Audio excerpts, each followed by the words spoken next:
आप सभी का हमारे चैनल करियर मित्र पर स्वागत है। आज बहुत दिनों के बाद आप सबके सामने हाजिर हुआ हूँ एक नया अध्याय लेकर। कक्षा 11वीं की राजनीतिक सिद्धांत अध्याय 1, जिसका हम परिचय के बाद बात करेंगे। आप सब बहुत दिनों से रिक्वेस्ट कर रहे थे, उसी रिक्वेस्ट को लेकर मैं आया हूँ और अब हम ये पूरा कंटिन्यू करेंगे। इस 15 से 20 दिन या 1 महीने के अंदर हम इस बुक को ख़त्म करने की कोशिश करेंगे। तो आइए बिना देर किए हुए हम इस अध्याय को शुरू करते हैं। शुरू करने से पहले मैं आप सभी से रिक्वेस्ट करता हूँ कि मेरे इस चैनल में अगर आप नए हैं तो इसे सब्सक्राइब कर दें। जो लोग पुराने हैं तो उसे लाइक करें, कमेंट करें। यही हमारे लिए सबसे बड़ा आपका तरफ से दिया गया तोहफा है। तो आइए हम सबसे पहले बात करते हैं कि राजनीतिक सिद्धांत के बारे में। राजनीतिक सिद्धांत क्या है? अब देखेंगे कि जब कोई भी व्यक्ति राजनीति के बारे में बात करता है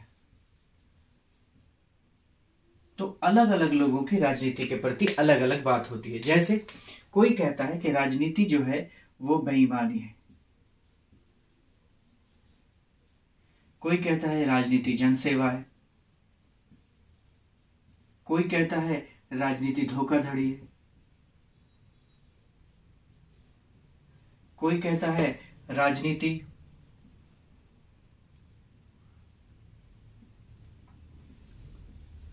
दल बदल है,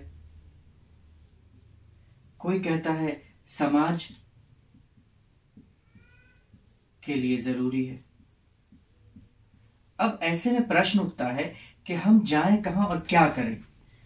आप देखेंगे अपने समाज में और नजर उठाकर आप देखेंगे तो आपको बहुत सारी चीजें नजर आएंगी राजनीतिक सिद्धांत के बारे में। कि कुछ कहेगा, राजनीति का नाम सुनते ही उनके दिमाग में आएगा, कुछ साफ कह देंगे वो तो बेईमान है, चोरी करते हैं, 5 साल के लिए जाते हैं और अपना बंगला खड़ा कर लेते हैं। कुछ लोग कहते हैं कि ये जनता की सेवा है, राजनीति में हम इसलिए आते हैं कि जनता की सेवा कर सकें। कुछ लोग कहते हैं कि ये धोखाधड़ी, कुछ लोग कहते हैं दल बदल है, कुछ लोग कहते हैं कि समाज के लिए जरूरी है। अब हमारा प्रश्न दिमाग जाएगा, खाए तो खाए क्या, जा करे तो करे क्या, जाए तो जाए कहाँ। एक विद्यार्थी होने के नाते हमारे दिमाग में ये सब प्रश्न उठना जरूरी है। तो इस प्रश्न को आपके दिमाग में यकीनन उठा होगा। आज हमने क्लास में भी इस पर बात की थी कि अगर उठता है तो हम उसके जवाब को ढूंढने की कोशिश करेंगे। तो जब हम इसके जवाब को ढूंढने का प्रयास करते हैं तो हमारे सामने बहुत सारी मिसालें आती हैं। अच्छा, बहुत सारे लोग जो कहते हैं कि ये बेईमानी है, दल बदल है, धोखा है और एक कीचड़ की नाली है या फिर एक गटर है और सारी गंदगी उसमें पड़ी हुई है, तो कुछ ना कुछ लोगों के सामने इसके उदाहरण मौजूद हैं जिसकी वजह से वो ऐसा कहने पे मजबूर है। लेकिन इसके बावजूद हम ये नहीं कह सकते कि ये टोटली वैसा ही है। आज भी हमारे समाज में, हमारी राजनीति में बहुत सारे ऐसे लोग हैं जिनकी वजह से ये राजनीति चल रही है। पुराने जमाने की तो छोड़ दे, लाल बहादुर शास्त्री की मिसाल मैंने आपको क्लास में बताई थी और भी बहुत सारे लोगों की बातें बताई थी। तो आज हम यहीं पर आके सीधे तौर पर क्लास में बात करते हैं। तो हम ये देखते हैं कि सिर्फ ये कह देने मात्र से नहीं होता है कि ये बेईमानी है, या ये कह देने मात्र से नहीं होता है कि ये जनसेवा है, या कह देने मात्र से नहीं होता है कि ये दल बदल है। तो अब हम समझने की कोशिश करते हैं कि राजनीति है क्या। एक चीज आप देखेंगे कि मनुष्य का जब से जन्म हुआ है तो मनुष्य और जानवर में बेसिकली एक ही फर्क है और वो है विवेक का।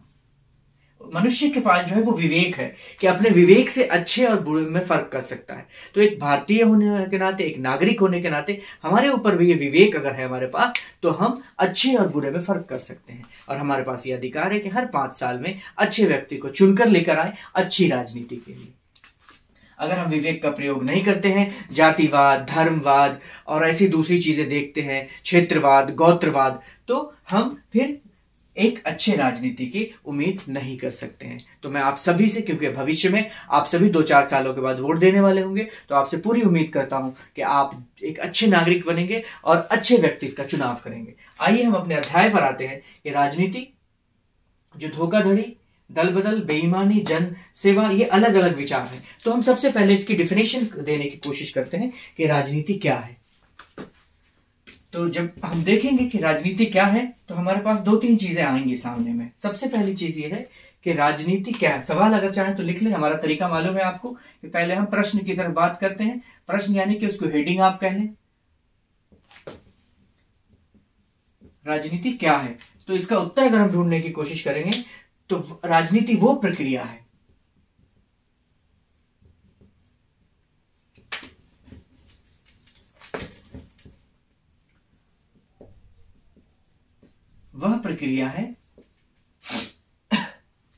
जिसके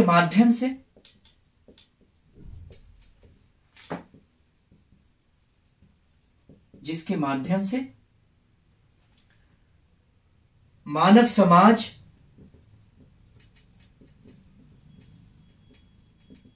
अपना जीवन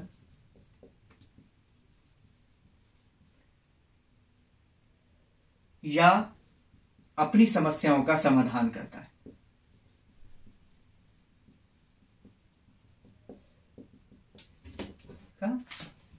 समाधान करता है। फिर से मैं रिपीट कर रहा हूं कि राजनीति वो प्रक्रिया है जिसके माध्यम से मानव समाज अपना जीवन या अपनी समस्याओं का समाधान करता है। मिसाल के तौर पे हमें कोई प्रॉब्लम है तो राजनीति से उसका रास्ता मिलता है। संविधान है हमारे पास, कोर्ट है हमारे पास, ये सारा राजनीति का प्रोसेस है। नए नए कानून आते हैं समाज में, जब जरूरतें बदलती रहती हैं। थोड़ा सा और हम इसको डिफाइन करने की कोशिश करें तो राजनीति जो है राज्य व समाज का विज्ञान है। राजनीति राज्य व समाज का विज्ञान है। उसके बाद एक और पॉइंट हम देखना चाहेंगे, राजनीति शक्ति के लिए संघर्ष है।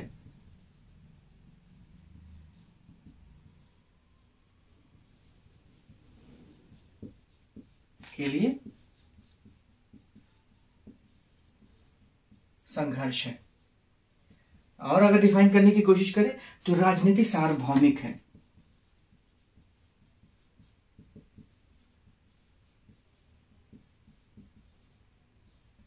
इसको थोड़ा डिफाइन करेंगे, राजनीति राज्य व समाज का विज्ञान है। यानी कि राजनीति के जरिए कि हमें राज्य में कैसे रहना है, समाज में कैसे रहना है, हमारे साथ कोई ज्यादती करता है तो हमें क्या करना है, हमारे आसपास कोई जुल्म कर रहा है या किसी दूसरे के साथ गलत कर रहा है तो हमारी क्या जिम्मेदारी है, ये सब हमें राजनीति सिखाती है। राजनीति शक्ति के लिए संघर्ष है। शक्ति आती है, जिसके पास शक्ति होगी वो समाज में अगर अच्छी सोच वाला होगा, अच्छे सिद्धांत का होगा, समाज में सुधार करेगा। अगर अच्छे सिद्धांत का नहीं होगा तो वो समाज में बुराई पैदा करेगा। तो शक्ति के लिए संघर्ष है।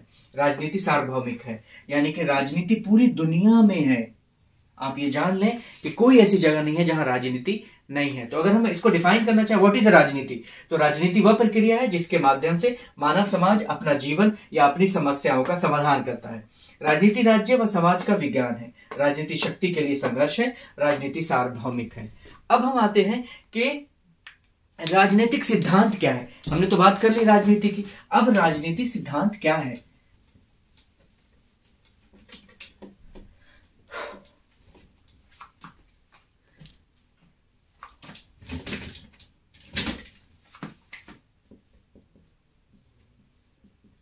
राजनीतिक सिद्धांत, इस पर भी हमने थोड़ी बहुत बात की है क्लास में आपके साथ कि राजनीति सिद्धांत क्या है।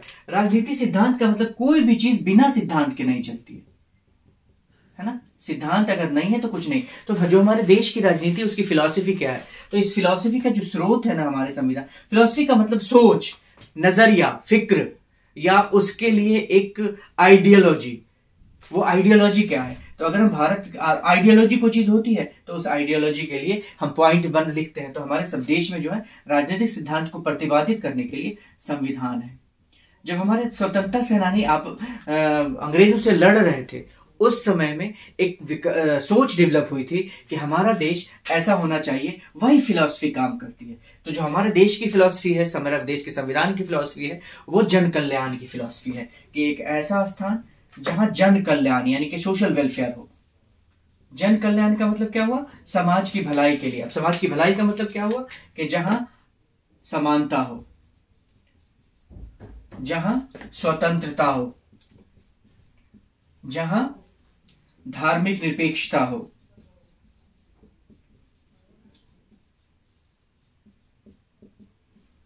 जहां कानून के सामने सभी को जाने का अधिकार हो,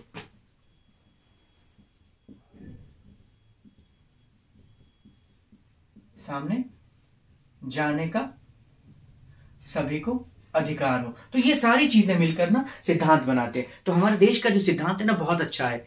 जो फिलॉसफी है हमारे कॉन्स्टिट्यूशन की, राजनीतिक सिद्धांत है, बहुत अच्छी है। सबसे इंपॉर्टेंट चीज क्या है, जन कल्याण। और ये गांधी जी का सपना, लाल बहादुर शास्त्री का सपना, अटल बिहारी वाजपेयी का सपना,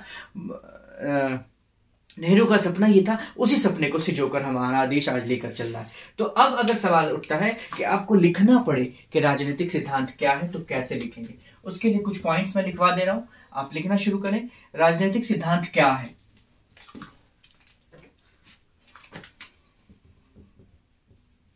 राजनीतिक सिद्धांत क्या है? अगर हम इस पर चर्चा करेंगे तो हम दो तीन चीजें हमारे सामने आती हैं कि राजनीतिक सिद्धांत उन विचारों और नीतियों को व्यवस्थित रूप, राजनीतिक सिद्धांत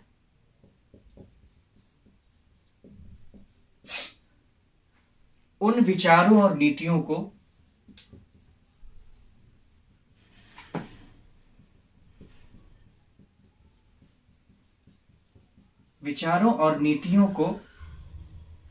व्यवस्थित रूप को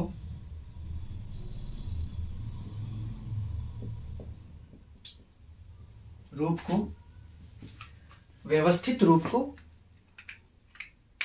प्रतिबिंबित करता है, जिससे हमारे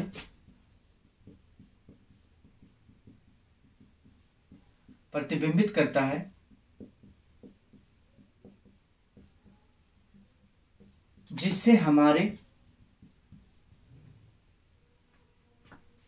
सामाजिक जीवन,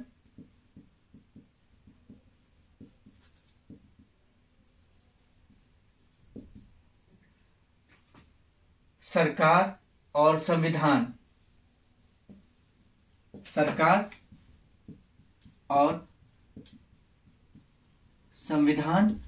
का आकार बनता है। इसी में हम आगे लिखेंगे कि ये स्वतंत्रता,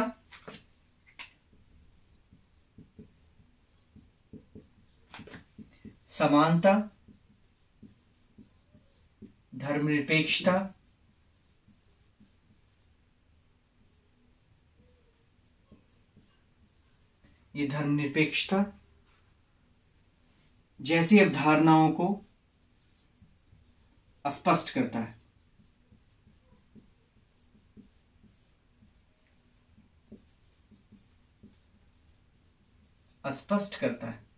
ठीक है। तो अगर हम आपसे राजनीतिक सिद्धांत क्या है उस पर बात करें, तो राजनीतिक सिद्धांत उन विचारों को कहते हैं, उन विचारों या नीतियों को कहते हैं जो व्यवस्थित रूप को प्रतिबिंबित करता है, जिससे हमारे सामाजिक जीवन और सरकार और संविधान का आकार बनता है कि यह सरकार कैसी होगी, संविधान कैसा होगा, लोगों का सामाजिक जीवन कैसा होगा, वो इससे बनता है। उसके बाद यह बात करें कि इसी सिद्धांत के आधार पर ही हमारे स्वतंत्रता, समानता, धर्मनिरपेक्षता जैसी अवधारणाओं को व्याख्या किया गया है। ये स्वतंत्रता का क्या मतलब है, समानता का क्या मतलब है, धर्मनिरपेक्षता का क्या मतलब है, ये पिछली बुक में हम पढ़ चुके हैं। ये सारा जो है राजनीतिक सिद्धांत ही स्पष्ट करता है। अब इसके बाद एक सवाल बनता है कि राजनीतिक सिद्धांत का क्षेत्र क्या क्या हो सकता है। अगर हम बात करने की कोशिश करें कि राजनीतिक सिद्धांत का क्षेत्र क्या है, तो उस पर स्पष्ट रूप से बहुत सारी चीजें हमारे सामने आएंगी। तो अब हेडिंग डालिएगा कि राजनीतिक सिद्धांत का क्षेत्र क्या है। हम वक्त नहीं है हमारे पास, वीडियो बनाने में थोड़ा समय लगता है, इसलिए आप अपना प्यार हमारे ऊपर बनाए रखेंगे ताकि मुझे कम से कम हौसला मिलता रहे। तो इसके क्षेत्र में क्या है, शक्ति का अध्ययन करते हैं कि शक्ति किसको जाएगी। उसके बाद समुदाय एवं संस्थाओं का अध्ययन करते हैं।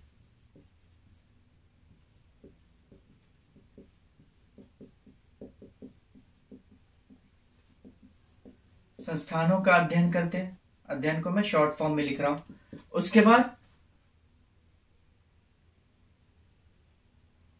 विचारधारा का अध्ययन करते हैं कि विचारधारा कैसी है।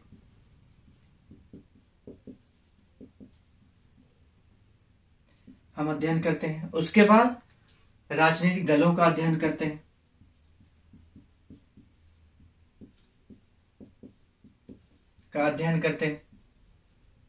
उसके बाद राजनीतिक अधिकारों एवं कर्तव्यों का अध्ययन करते हैं। राजनीतिक अधिकारों एवं कर्तव्यों का अध्ययन करते हैं इसके अंतर्गत। उसके बाद राजनीतिक मानव विज्ञान मानव व्यवहार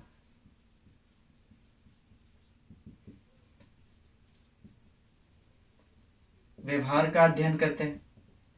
तो यानी कि हम देखते हैं कि राजनीतिक सिद्धांत के जो क्षेत्र की अगर हम बात करें तो उसमें सबसे पहले शक्ति किसके पास जाएगी, किन लोगों के पास जाएगी। तो लोकतंत्र जिसको शक्ति प्रदान करेगा उसके पास जाएगी। तो सिद्धांत ही हमें देता है कि लोकतांत्रिक देश है, ऐसा नहीं है कि राजतांत्रिक है, किसी ने कह दिया और चला गया। तो शक्ति का अध्ययन करता है। समुदाय, जो विभिन्न समुदाय है भारत के बीच में, अब देश के बीच में या अलग अलग संस्थाएं हैं, उनका अध्ययन करते हैं इसी के अंतर्गत कि संस्थाएं कैसी है या फिर समुदाय कैसे है, एक दूसरे के साथ उनका व्यवहार कैसा है, वो एक दूसरे के साथ कैसे रहते हैं।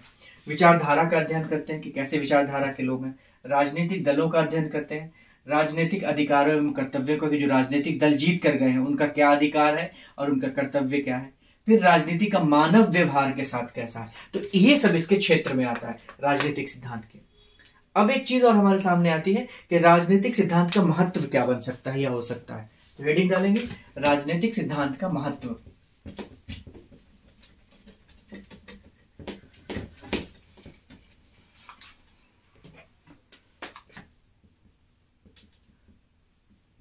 राजनीतिक सिद्धांत का महत्व, ठीक है।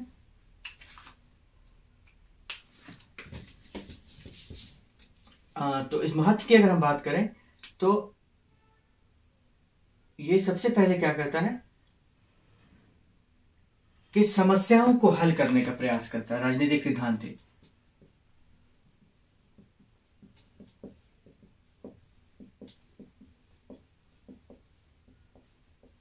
करने का प्रयास करता है। उसके बाद अगर हम देखते हैं तो ये राजनीतिक सिद्धांत सरकार को वैधता प्रदान करता है। राजनीतिक सिद्धांत सरकार को वैधता प्राप्त करता है। अब राजनीतिक सिद्धांत है ना, इलेक्शन हुआ, कौन सी पार्टी जीतेगी, किस पार्टी की गवर्नमेंट बनेगी, इसको वैलिडिटी कौन प्रदान करता है, तो वो राजनीतिक फिलॉसफी प्रदान करती है। आगे अगर हम देखते हैं राजनीतिक सिद्धांत के द्वारा ज्ञान का सरलीकरण किया जाता है।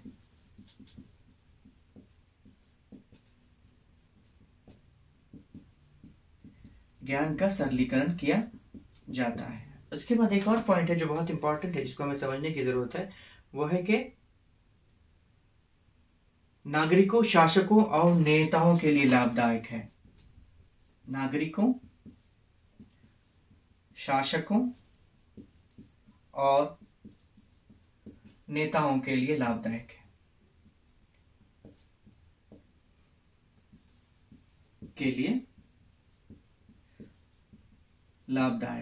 ठीक है। तो अगर हम ये समझने की कोशिश करें कि इसका महत्व क्या है, इंपॉर्टेंस क्या है, तो इंपॉर्टेंस में पहली चीज है कि समस्याओं को, राजनीतिक सिद्धांती समस्याओं को हल करने में मदद करता है। इसी के जरिए सरकार की वैधता, वैलिडिटी पता चलती है कि सरकार कैसी है, काम करने वाली है नहीं है, सरकार के लायक है या नहीं है। इसी के जरिए ज्ञान का सरलीकरण, ज्ञान को इजी वे में प्रेजेंट किया जाता है और नागरिकों, शासकों और नेताओं के लिए ये बहुत लाभदायक है। तो आज की वीडियो में इतना ही। आप हमारे साथ अपना प्यार बरकरार रखें। जो नए साथी जुड़े हुए हैं, नए स्टूडेंट जुड़े हैं, वो हमारे चैनल को सब्सक्राइब करें और कुछ साथियों को कहें सब्सक्राइब करने के लिए। बहुत शुक्रिया, मिलते हैं अगले वीडियो में।